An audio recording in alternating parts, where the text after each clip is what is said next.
নন্দীগ্রামে শুভেন্দু অধিকারী গিয়েছে বলে তাকে চোর চোর বলে বার করে দিয়েছে। ভিডিও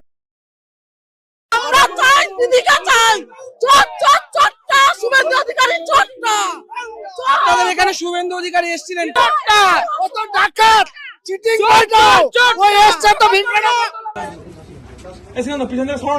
इक्कीस में मुझे यहाँ रोका था, इसलिए फिर मैं आया। सर आपको जो रोका गया था ও শুভেন্দু এখানে ওরকে এখানে চলবে না, ঠিক আছে? শুভেন্দু চিটিংবাজ বদমাস, এখানে হিন্দু মুসলমানরা দঙ্গ সংসাদ ওই তৈরি করছে, উনাকে এখানে চলবে না।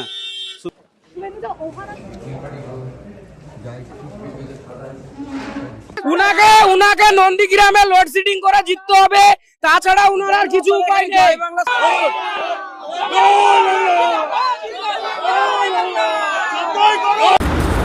পাবলিকের যে খুশি করতে পারবে সেই কামিয়াবি হবে। তো পাবলিকের কথাগুলো তোমরা শুনলে তো, চোর চোর বলে ঠেলে উঠেছে।